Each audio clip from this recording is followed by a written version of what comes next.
64페이지 임대주택 정책이 나왔어요. 주택 정책인데, 자, 이거 볼게요. 주택 정책은 크게 두 가지가 있어요. 분양 주택 정책이 있고 임대 주택 정책이 있어요. 우리 학교로는 자꾸 돈 이야기해요. 돈 가지고. 돈이 많은 사람, 중산층, 고소득층. 돈이 적은 사람, 중산층, 고소득층이고, 여기 돈이 적은 사람은 저소득층 서민이다라고 하는데, 어떤 돈을 말하냐면 주택을 보유할 수 있는, 살 수 있는 능력이 되는 사람, 안 되는 사람 이렇게 구분해요. 그러면 중산층, 고소득층은 주택을 소유할 수 있는 능력을 갖춘 사람이죠. 이 사람들 우리 관심사 아니에요. 가만히 놔둬도 알아서 잘 살아요. 근데 저주택 구입 능력이 적은 저소득층 서민들은 가만히 놔두면 시장 논리에 의한다면 결국 죽을 수밖에 없는 거죠. 그렇죠? 그러니까 이런 사람들을 보호해 주기 위한 정책이 바로 우리 시험에서 말하는 주택 정책인데, 임대주택 정책도 있고 분양주택 정책도 있는데 그 대상은 전부 다 저소득층 서민이거든요. 그러면 우리 책에도 보니까 뭐 임대료 뭐 통제란 것도 있고 임대료 보조란 것도 있고 뭐 공공임대주택 공급이란 것도 있어요. 아무튼 이렇든 저렇든 현재보다는 이 사람들이 주택을 임대를 해서 어떤지 분양을 받든지 현재 가격보다 싸게 뭔가를 가져갈 수, 보유할 수 있도록 도와주는 거 아니겠어요? 그러면 분양가 상한제란 말 들어보셨을 거예요. 분양가 상한제. 그리고 임대료 상한제라는 게 있어요. 분양가 상한제, 임대료 상한제. 자, 상한제란 것은 어떤 가격을 결정해 가지고 그 가격이 상한선이래. 야, 이 가격을 오버하면 안 돼? 아무리 많이 받아도 최고 여기까지만 받아야 돼 라고 가격이 올라가지 못하게끔 딱 묶어버리는 걸 상한제라고 그래요. 그러면 상한제는 소비자를 보호하기 위한 거다, 공급자를 보호하기 위한 거다. 소비자를 보호하기 위한 것이 바로 상한제거든요. 그러면 임대료 상한제, 분양가 상한제. 자, 됐어요. 근데 현재 가격이 있어. 현재 가격보다 높은 선, 낮은 선. 이 사람들 대상으로 하니까 현재 가격이 그냥 시장 가격이 100원이라고 할게. 가만히 놔두면 100원의 거래가 돼. 근데 정부가 개입한다는 것은 정부가 봤을 때는 이 100원이라는 가격마저도 저소득층 서민이 부담하기 힘들 것 같다. 그러니까 정부가 개입하겠다는 것은 이 가격보다 더 비싸게 70원으로 낮은 선에서 통제한다 이겁니다. 그래서 시장 가격보다 낮은 선에서 더 이상 가격이 올라가지 못하게끔 통제하는 거. 그게 바로 우리 시험에서 말하는 임대료 상한제, 분양가 상한제거든요. 근데 우리 시험은 둘 다 나오는데 요놈 비중이 훨씬 더 커요. 거의 한 3번, 4번에 한 번꼴 이 정도. 그래서 임대주택 정책에 대해서 한번 이제 설명을 한번 해볼 텐데, 우리 최근 이제 보니까 양갑 2번에 임대료 규제 정책이라고 혹시 나왔습니까? 네. 그렇죠. 그래서 이제 개념만 나왔어요. 개념만.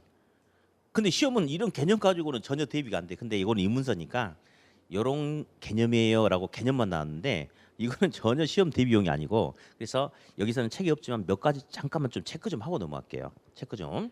그래서 임대료 통제, 임대료 규제.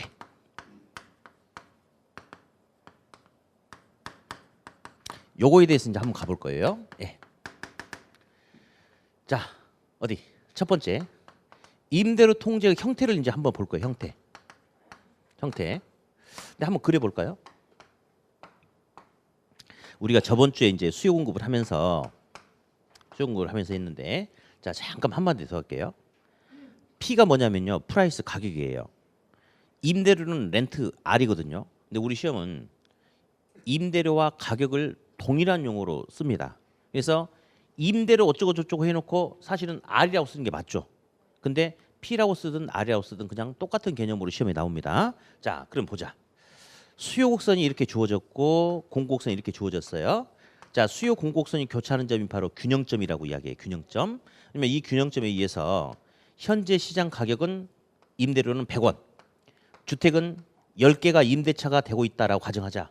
그러면 정부가 개입하지 않고 가만히 놔두면 시장에서는 100원에 10개가 거래가 되고 있는 상황이에요. 근데 정부가 개입하겠대.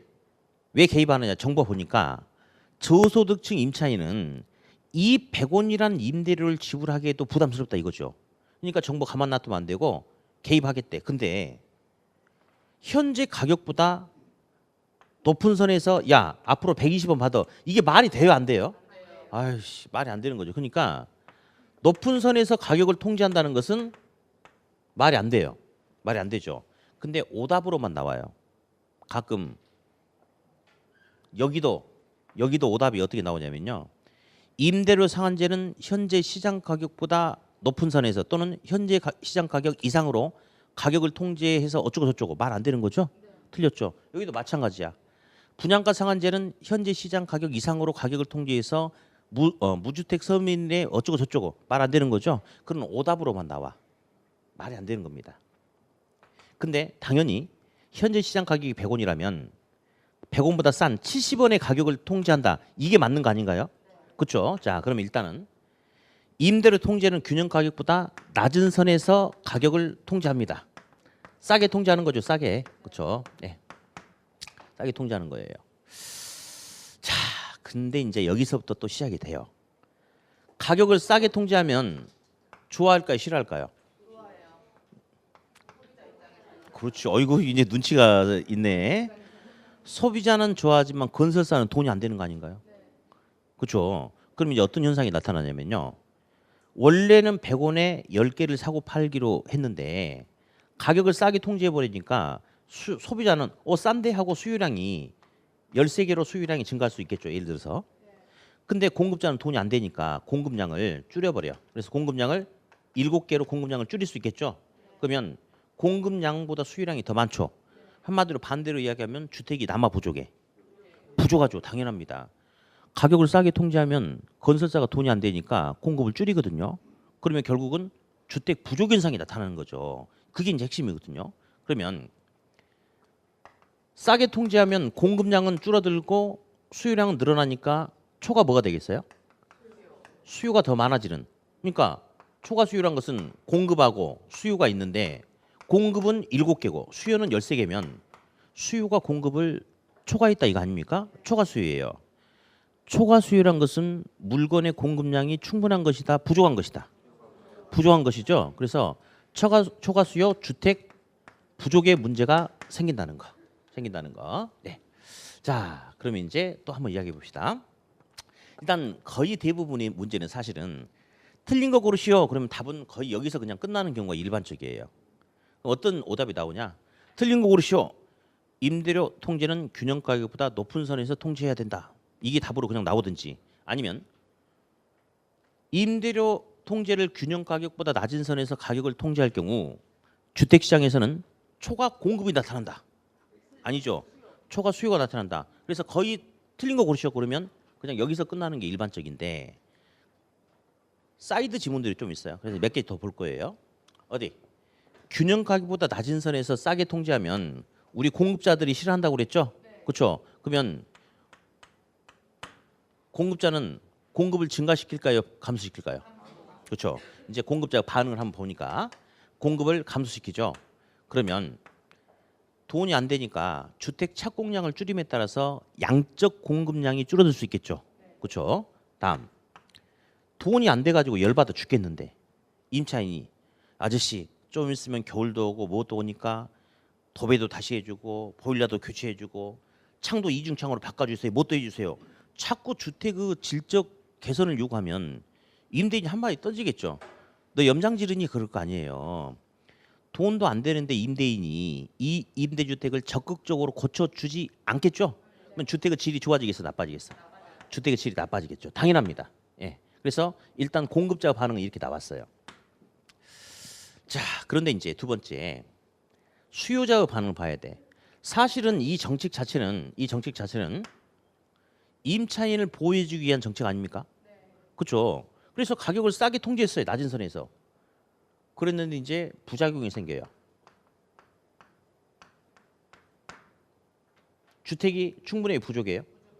주택 부족이라는 부작용으로 인해서 어떤 현상이 생기냐면 임차인은 이제는 주택이 부족하니까 직장이 옮겨가거나 애들 교육 문제 때문에 학교를 저리 다닌다 하더라도 쉽사리 이사 갈 수 있어요, 없어요?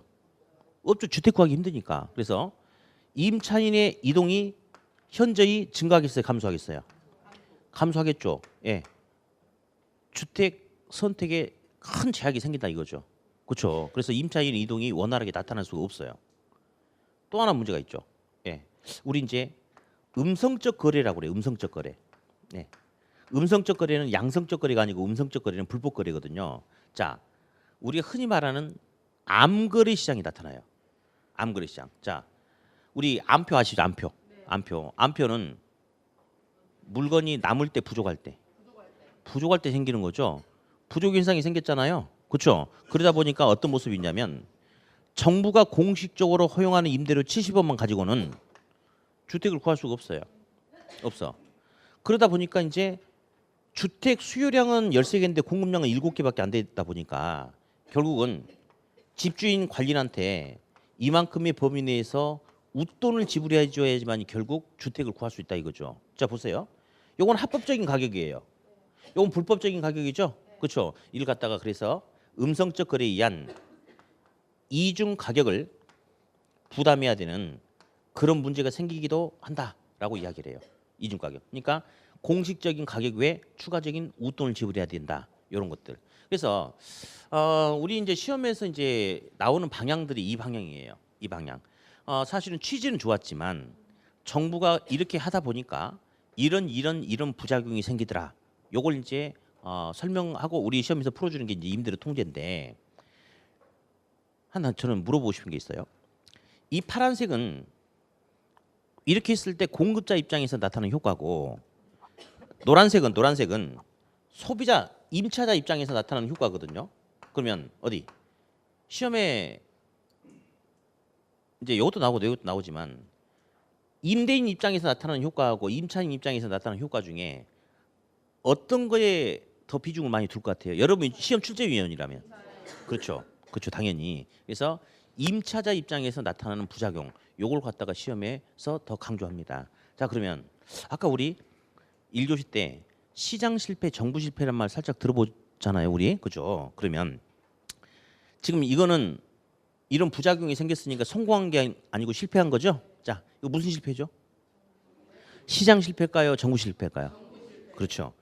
이거는 정부가 잘해보려고 개입했는데 정부의 개입이 부작용을 낳았죠. 그래서 나중에 책에 정부 실패다 이런 말을 제가 체크해 줄게요. 그래서 아무튼 지금은 임대료 통제는 서민들을 대상으로 저소득층을 대상으로 하기 때문에 시장 가격보다 높은 선, 낮은 선에서 통제하다 보면 결국 공급자가 돈이 안 되니까 공급을 줄임에 따라서 초과 뭐가 생기더라? 초과 수요가 생기더라. 딱 이 두 가지만 잠깐 들어보고 넘어가면 되겠습니다. 가장 중요한 거니까. 네. 다음 두 번째 임대료 보조. 임대료 보조. 바우처란 말 혹시 들어보셨나요? 주택 바우처라고 돼요. 바우처가 바로 보조해 주는 건데 임대료 보조는 임대료 일정 부분을 국가가 보조해 주는 게 임대료 보조입니다. 근데 임대료 보조 받고 계시면 안 계시죠, 여기. 예. 보조 받으신 분 여기 올 수가 없겠죠. 예? 근데 실제로 지자체에서 일부 서울시라든지 일부 지자체에서 임대료 보조를 실제로 실시를 일부 계층에게는 하고 있습니다. 예, 임대료 보조. 그러니까 특별한 건 아니고 임대료 일정 부분을 보조해 주는 것을 임대료 보조다라고 합니다. 요것도 책에는 그냥 이게 이겁니다라고만 나왔는데 요것도 시험에 종종 나오기 때문에 틀을 한번 살펴볼게요. 틀을. 어디? 우리는 고소득층하고 저소득층이 있는데 지금 우리 임대료 보조할 거거든요. 그러면 굳이 이야기하지 않는다 하더라도 임대료 보조 대상은 당연히 저소득층 서민 아니겠습니까? 그렇죠? 고가주택과 저가주택이란 말이 나올 거예요. 그럼 여기서는 당연히 무슨 주택 가지고 이야기를 할까요? 저가주택 가지고 이야기를 하겠죠? 한번 해볼게요. 자, 이 저가주택이 있어요. 저가주택이 있는데 갑돌이에 여기 살아요. 월세 100원이에요. 100원. 근데 갑돌이는 이제 직장에서 일을 하루 종일 빼빠지게 일합니다. 열심히 해요. 그래가지고 퇴근해서 집에 옵니다. 근데 갑돌이는 소득 수준이 낮아요. 그러니까 이 100원이란 임대료를 지불하는데도 부담스러운 상태란 말이에요. 지금 이 상태가 그래요. 근데 이제 갑돌이가 직장에서 퇴근해서 오는 길에 분식점이 있어. 분식점에. 분식점 창문 너머로 김이 모락모락 나는 대표 메뉴 3가지가 있죠. 김떡순이 있어요. 여기서 김떡순이란. 네, 그래요. 김밥, 떡볶이, 순대, 김떡순 이렇게. 예. 우리 시험에 합격하려면 합격은 점수 잘 맞으려면 라면 오뎅 먹으면 시험이 떨어져요. 앞으로 뭐만 먹어야 되냐면요, 김떡순만 먹어야지. 라면 오뎅 먹고 그런 라면이나 오뎅을 좋아하시는 분은 환불해서 나가세요. 합격할 수가 없어요. 앞으로 김떡순만 먹어야 돼요. 근데 이제 시험에는 김떡순이란 말이 안 나오죠. 우리 시험은요, 부동산을 제외한 나머지 재화를 무슨 재화라고 하냐면 일반 재화라고 그래요. 한번 읽어볼게요. 무슨 재화? 일반 재화. 그래서 이제 아무튼 갑돌이가 퇴근해서 집에 오는데 배가 고픈데 김떡순을 보고 침만 흘리고 못 사 먹은 거예요. 돈이 없으니까. 그래서 정부가 이거 안 되겠네. 저 녀석 좀 도와줘야 되겠네 해가지고 정부가 야, 내가 그러면 한 달에 월세에 30원을 너한테 보조를 해줄게. 임대료 내는 데다 써라라고 임대료 보조를 해준대. 당연히 고소득층, 저소득층 임차인에게 임대료 보조를 해준대. 그러면 한번 가봅시다. 임대료 보조를 해주면, 예, 저소득층 임차인의 실질 소득이 증가합니까?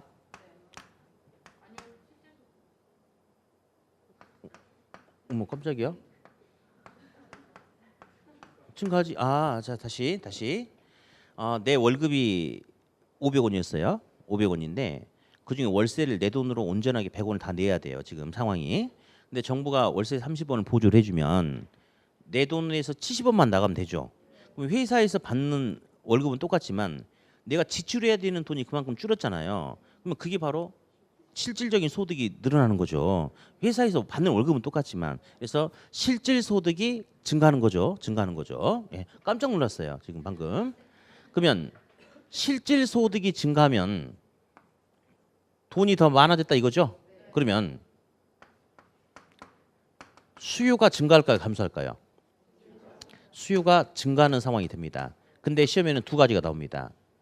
하나는 요건데 요거는 시험에 나와도 오답 안 나옵니다. 자, 종전에는 김떡순을 보고 침만 흘리고 다녔지만 정부가 임대료 보조를 해줘서 여윳돈이 생긴다면 자주는 아닐지라도 종종 김떡순을 사 먹을 수도 있을까요? 그럼 일반 재화에 대한 수요도 당연히 어떻게 되겠어요? 증가하겠죠. 이건 오답은 안 나와요. 나온 적은 있는데요. 당연한 거 오답은 안 나오고. 핵심이 여기입니다. 그러면 종전에 비해서 주택 수요가 어떻게 되느냐? 근데 잠깐만요. 이 주택 앞에다 아무 말도 안 썼죠. 아무 말도 안 써도 당연히 고가 주택일까 저가 주택일까? 당연히 우리는 저소득층 임차인에게 임대료를 보조를 해주기 때문에 저가 주택 시장에서 나타나는 상황을 보려고 하는 거예요. 그러면 볼게요. 여기가 저가 주택 지역입니다. 11평짜리 주택, 13평짜리, 9평, 16평, 12평 있어요. 이 중에 고가 주택은 몇 평? 몇 평? 어디가 고가 주택이 있어? 다 저가 주택이지. 다 저가 주택인데 그 안에서 질적인 차이는 있을 수 있겠죠. 이렇게. 그럼 갑돌이가 지금 11평짜리 주택에 살고 있어요. 지금 이렇게.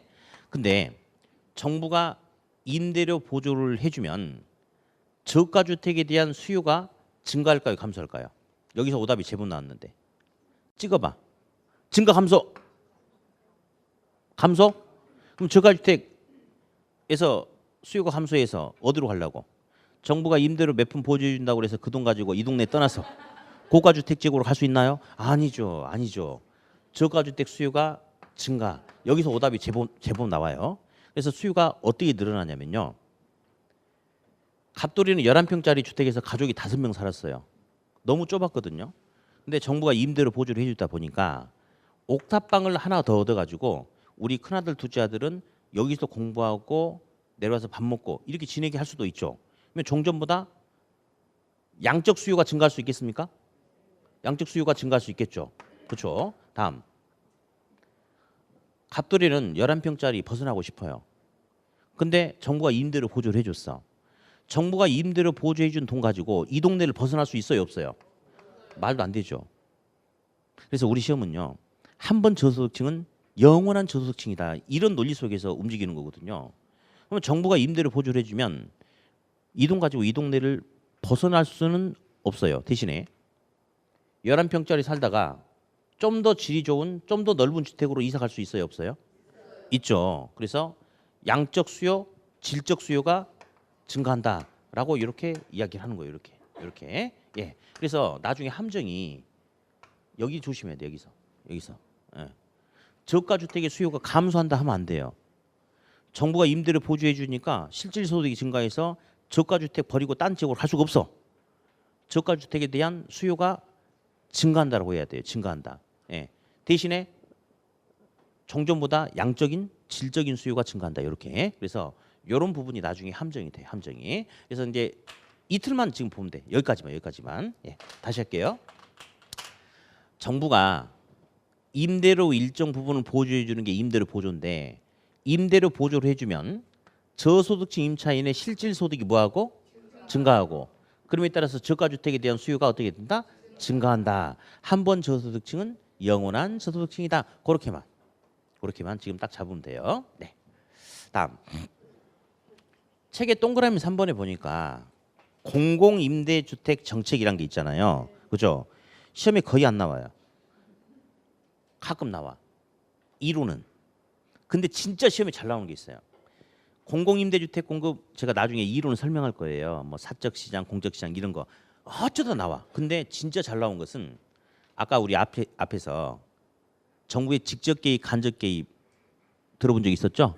정부가 수요 공급자 역할을 직접 하면 직접 개입, 수요 공급에 영향을 끼칠 의도로 어떤 보조적인 수단, 세금 등의 방법으로 개입하면 간접 개입이라고 그랬죠? 그래서 진짜 시험에 잘 나온 것은 이 내용이 아니고 공공임대주택 공급은 정부의 직접 개입이냐 간접 개입이냐 그 지문이 시험에 밥 먹듯이 나와요. 무슨 개입이겠어요? 직접 개입이다. 그거. 예, 그렇게만 보면 돼. 공공임대주택 공급은 정부의 무슨 개입이다? 직접 개입이다. 이렇게. 저 밑에 알아두기. 상한제. 똑같아요. 분양가 상한제 있잖아요. 임대료 상한제랑 똑같아. 자, 어디 보자. 여기 아파트 공급하는데 전용 면적 그러니까 우리가 이제 85 33평 85제곱미터 이하 주택에 대해서는 일부에 대해서는 분양가 상한제를 적용한대. 그러면 분양가 상한제는 당연히 시장 가격보다 높은 선 낮은 선에서 싸게 통제를 해. 그러다 보면 건설사가 돈이 안 되죠. 그러면 공급 물량을 줄이려고 하지 않겠습니까? 그러면 당연히 시장에서 주택 무슨 현상이 생기겠어? 부족 현상, 초과 수요가 나타나겠죠? 똑같습니다. 됐고요. 나머지는 볼 필요 없을 거예요. 이번에 보니까 선분양 제도 있죠. 이게 가끔 시험에 나와요. 선분양의 반대가 뭘까? 그렇지. 그래서 이제 선분양과 후분양의 용어 정도만 하면 돼. 용어 정리. 선분양. 선분양, 후분양. 이렇게. 선분양, 후분양. 대부분 다 선분양하고 있죠. 실제 아파트 지을 그 자리 가면요. 택지 공사도 안 했어요. 그냥 그대로야.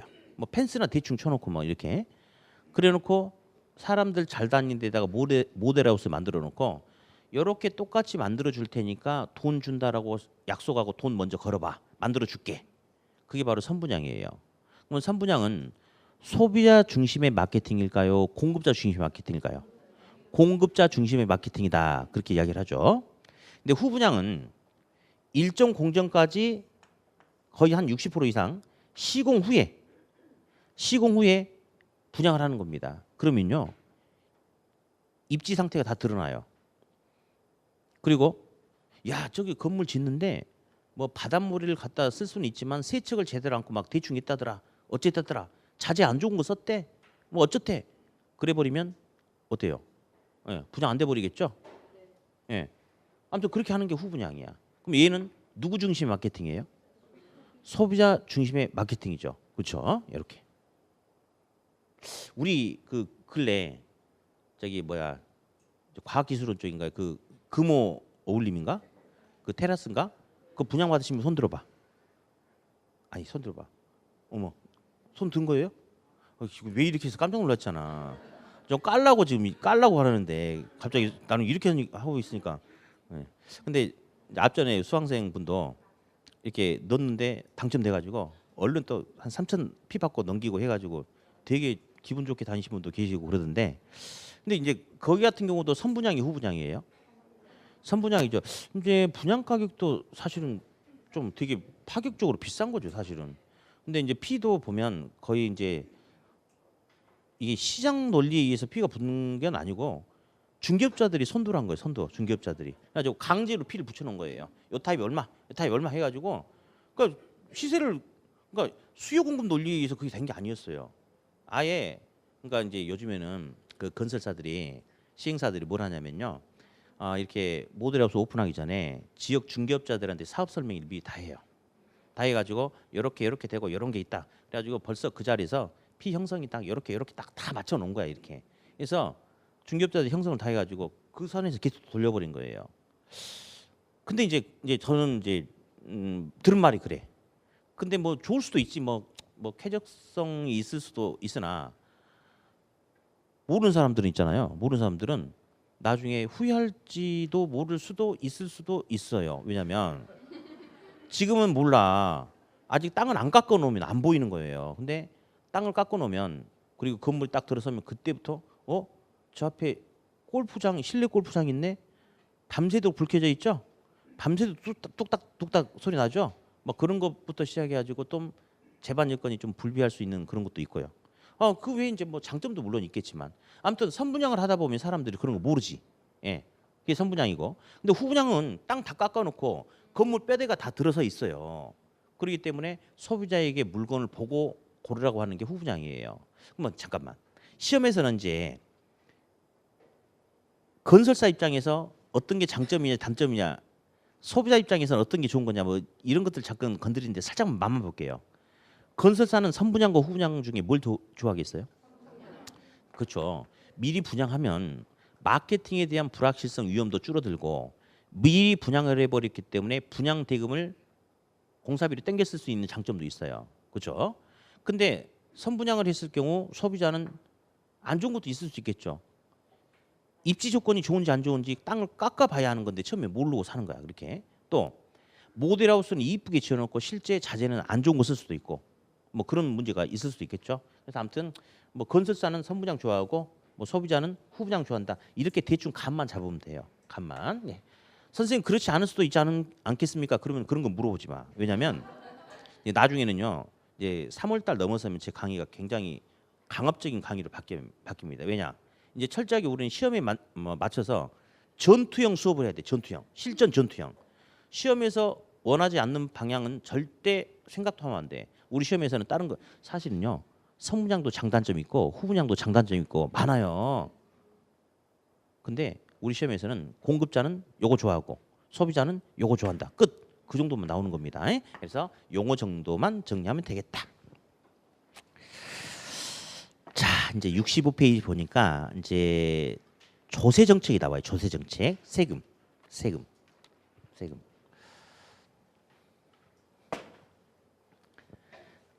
자, 이제 칠판을 볼게요. 칠판. 부동산 조세. 이제 다른 거 다 차치하고 우리 시험은 양가로 3번에 보니까 조세의 전가와 기착이라는 소리가 있습니까? 그렇죠? 요 부분이 우리 시험 메인이에요. 뭐 비례세 뭐 어쩌고 아니야. 조세 전가 기착이 우리 시험의 주가 됩니다. 전가는 책임을 전가한다. 떠미는 게 전가입니다. 최종적으로 내가 부담하는 게 귀착이다라고 하는데 한번 가볼게요. 자, 이 주택이 있어요. 이 주택. 이 주택을 임대인은 100원을 받고 임대료 100원을 받고 세를 내주려고 하고 임차인은 100원을 지불하고 이 주택을 빌려 쓰려고 하고 있습니다. 그러면 소유권은 임대인과 임차인 중에 누구한테 있을까요? 임대인한테 있겠죠, 당연히. 근데 정부가 세금을 30원을 부과를 하는 거예요. 그럼 정부는 세금 30원 부과하는데 당연히 등기부상 소유권을 가지고 있는 임대인한테 세금 30원을 부과를 하겠죠. 그렇죠? 그럼 임대인이 30원을 다 부담해야 되는데 그렇지 않고 자기가 20원을 부담하고 임차인한테 10원을 떠넘긴대요. 그러니까 임차인이 10원을 부담한대요. 근데 설마 이렇게 하지는 않을 것 같아요. 재산세 고지서가 나왔는데 30원이 나왔는데 임대인이 이거 들고 임차인한테 야 봐, 얘 30원 나왔는데 내가 20원 낼 테니까 네가 10원 내놔.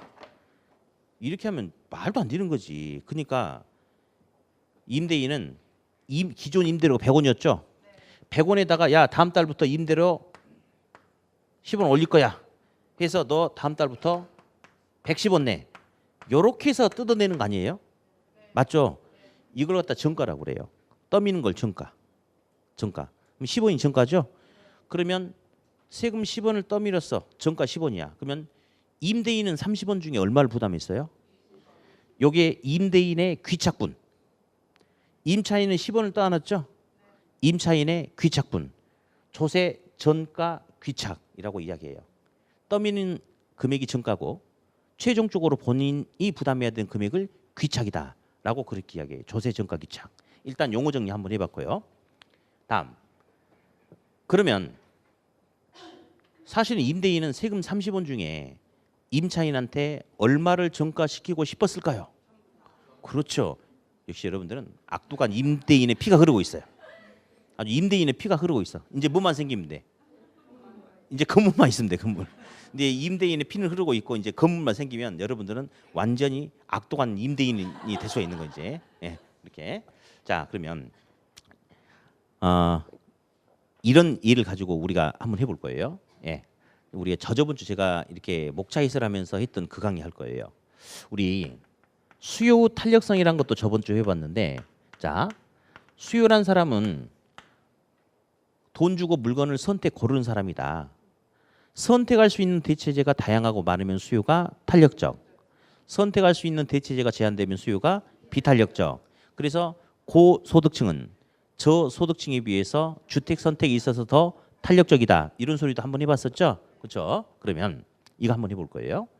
자, 주택이 이렇게 있다. 이 주택이 7층짜리 건물인데 단지하 1층은 갑돌이 살고 있다. 갑돌이 보증금 100만 원에 월 13만 원씩 내고 살고 있다. 그러면 갑돌이는 이 정도 보증금에 이 정도 월세를 빼가지고 이사 갈 만한 대체주택이 많을까 적을까? 적겠죠. 탄력적 비탄력적. 그러면 갑돌이는 비탄력적이다라고 이렇게 이야기를 해요. 다음 7층 사는 을돌이 보증금 5억 월 900만 원. 요 정도 보증금 요 정도 월세라면 우리 지역에 있는 주택은 거의 다 들어갈 수 있지 않을까요? 그러겠죠. 엄청나죠. 그러면 이 돈 빼가지고 이사 갈 수 있는 주택이 많아 적어? 엄청 많죠. 탄력적 비탄력적. 예, 탄력적이다라고 그렇게 이야기를 해요. 예. 근데 이제 임대인이 그랬어요. 임대인이 갑돌이를 딱 보면요, 굉장히 좀 이렇게 무시하고 싶은 생각이 들어. 짜잘한 놈. 너 자식 우리 집 아니면 갈 데 있어? 없지? 막 갑돌이를 괴롭혀. 너 인사 똑바로 안고 다녀. 너 쫓아낼 거야 이씨. 너 집 앞에 쓰레기 한 번만 더 오래 놔두면 쫓아낼 거야 이씨. 막 자꾸 이런대요. 그렇게 말도 안 되는 핍박을 가해도 갑돌이는 기분 좋겠어 안 좋겠어? 안 좋아도 찍소리 못해. 갈 데가 없거든. 그러니까 비탄력적이면 비참한 거예요. 불리해요. 세상 사는데 불리하다 이거예요. 그럼 임대인은 갑돌이 같은 경우는 만만하니까 세금을 많이 증가시켜도 갑돌이가 찍소리 해 못해. 받아들이겠죠. 그러니까 요놈은 조세를 부담해도 많이 떠밀어 버리기 때문에 조세 부담이 크다라고 하는 겁니다. 근데 반면에 을돌이는 임대인이 봤을 때 을돌이는요, 조심해야 돼요. 저 자식이 나한테 한 달에 900씩 월세를 주는 놈이야 이놈이. 근데 임대인이 막 을돌이한테 너 집주인 보고 인사 똑바로 안 하면 쫓아낸다 어쩐다 막 하면 을돌이가 임대인 이마에다 손 얹으면서 아저씨 맛이 가신 것 같아요. 미치셨어요? 그럴 거 아니에요. 얘를 건드리면 나가버릴 거 아니야. 탄력적인 사람 유리해요, 불리해요? 유리해. 그러면 이런 경우에 임대인이 을돌이한테 조세를 많이 전가시키거나 불편함을 주면 을돌이 나가버리면 안 되잖아. 그러니까 을돌이한테는 조세를 많이 증가시킬 수 있어요, 없어요? 없죠. 그러면 얘는 조세 부담이 크다, 작다? 조세 부담이 작다. 이렇게 그냥 가면 돼요. 그래서 탄력적이면 유리하다, 조세 부담이 작다. 비탄력적이면 불리하다, 조세 부담이 크다. 딱 요거 두 줄이면요. 나중에 여러분들 기본서 보면요. 입이 쫙 벌어질걸요. 왜냐하면 이 두 줄을 설명하기 위해서 수도 없이 많은 곡선들이 한 10개 이상이 나와버려요. 제가 어떻게 할 것 같아요? 제 스타일상 찢어버리라고 하진 않아요. 다 X표 긋고 밑줄은 딱 4줄만 그으면 끝나는 겁니다. 예, 그냥 이렇게 하면 끝나는 거거든요. 다 지워버릴 거예요, 나중에. 자, 한번 해볼게요. 자, 시작. 탄력적이면 유리하다, 조세 부담이 작다. 비탄력적이면 불리하다, 조세 부담이 크다. 이렇게 탄력적이면 유리하다, 조세 부담이 작고 비탄력적이면 불리하다, 조세 부담이 크다. 일단 이렇게 정리를 한번 했습니다. 그러면 어디 볼게요. 30원 중에 임대인은 사실은 임차인한테 30원을 다 떠밀고 싶었어, 사실은. 근데 10원만 떠밀었죠. 그러면 얘가 덜 내고 얘가 많이 냈네. 자, 그러면 수요 공급 중에 누가 더 탄력적이니까 상대적으로. 다시 해. 자, 시작. 탄력적이면 유리하다, 조세 부담이 작다. 비탄력적이면 불리하다, 조세 부담이 크다. 수요 공급 모두 다 그래, 모두 다. 자, 이거 또 모르면 또 읽어. 자, 누가 더, 자, 임대인 공급자하고 수요자하고 누가 더 탄력적이야? 그렇지. 수요자 임차인이 더 탄력적이니까 세금 부담을 덜 하고, 상대적으로 공급자 임대인이 비탄력적이니까 세금 부담을 더 많이 하고, 예, 이렇게 이제 가는 거예요. 자, 그러면 이 상태에서 세금을 증가시켰어. 그랬더니 임차인의 부담은 종전보다 커졌습니까? 그러면 임차인이 실질적으로 지불하는 돈이 커졌죠. 그러면 임차인의 지출이 커졌다. 이걸 갖다가 수요자, 임차인 잉여소득 감소라고 이야기합니다. 맞죠? 그렇죠. 소득이 줄었다 이거지. 지출이 커졌으니까. 그리고 임대료가 비싸졌으니까 그에 따라서 수요량이 증가해 감소해요? 감소하겠죠? 그렇죠. 다음. 그런데 이 통장이 임대료 수입 통장이거든요. 저번 달까지만 해도 입금이 얼마가 됐냐면 요만큼 됐어. 얼마? 100원. 이번 달부터 얼마가 입금돼요? 110원. 그러면 임대인 입장에서는 일단 총 임대료 수입은 커졌어요. 총 수입은 커졌어. 근데 문제는 세금 30원 내야 돼요. 근데 임차인한테 세금 10원을 떠밀었어. 더 받았죠? 10원 더 받았어. 그럼 나머지 20원은 자기 주머니에서 또 빼서 줘야 되지 않나요? 그렇죠. 그러면 결국은 임대료 통장에 찍힌 수입은 커졌지만 임대인이 실질적으로 가져갈 수 있는 임대 수입은 80원으로 감소했습니까? 그렇죠. 그러면 여기는 공급자도 임대인도 잉여소득이 증가했어요, 감소했어요? 감소했죠. 돈이 안 되죠? 그러면 공급량을 감소시키는 거죠. 그렇죠. 앞으로 이제 시험에 이 소리 엄청 나올 거예요. 자, 후생손실 읽어보세요. 시작. 후생손실. 자, 제가 이제 후생손실에 대한 용어를 설명을 해주려고 하다가 안 하기로 했어요. 왜 안 하기로 했냐면 우리 시험에서는요. 이렇든 저렇든 정부가 개입해가지고 조금이라도 부작용이 생기잖아요. 여기저기 다 그냥 후생손실이란 말 써버립니다. 그러니까 용어 정리 자체가 필요 없어요. 정부가 개입했는데 뭔가 부작용, 사회적 희생 이런 게 조금만이라도 생기면 전부 다 그냥 뭐라고 붙여버린다? 후생손실. 볼래요? 소비자 잉여 감소에 의한 수요 감소, 공급자 잉여에 의한 공 감소. 그러면 거래가 종전보다 증가해 감소해요? 거래가 종전보다 감소하죠. 그러면 결국은 거래도 줄어들고 그러면 경기도 위축되고 정부 입장에서도 국세, 지방세, 세 수입도 감소하겠죠. 그렇죠? 그래서 결국은 사회적 뭐가 발생한다. 후생 손실이 나타난다. 이렇게 결론을 맺어주거든요. 예, 그래서 부동산 조세 다시 봅니다. 떠미는 게 전가, 부담하는 게 귀착인데 탄력적이면 유리하다, 조세 부담이 작다. 비탄력적이면 불리하다, 조세 부담이 크다. 결국은 수요 공급의 상대적인 탄력성에 따라서 조세 전가 귀착분이 결정이 돼. 아무튼 세금의 일정 부분은 임차인이 떠나. 그러니까 임차인의 부담은 커져. 임차인, 수요자 잉여 감소, 수요 감소.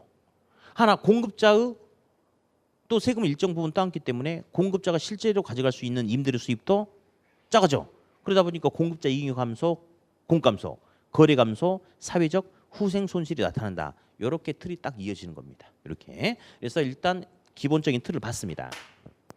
그리고 또 하나 물어보고 싶은 게 있어요. 최초 시장 임대료가 얼마였죠? 세전 임대료 수익과 세후 임대료 수입이 있어요. 요걸 물어보는데, 자, 최초 임대료 100원이었죠? 자, 근데 이제 여차저차해서 소비자는 110원 내고 공급자가 실제로 가져가는 돈은 80원이죠? 자, 110원과 80원 중에 시장 임대료가 얼마일까요? 시장 임대료 110원이에요. 물건의 가격 임대료는 소비자가 지불하는 돈을 말하는 거예요. 그러니까 시장 임대료는 110원이 됐죠? 자, 세후 임대 수입은 얼마일까요? 그렇지.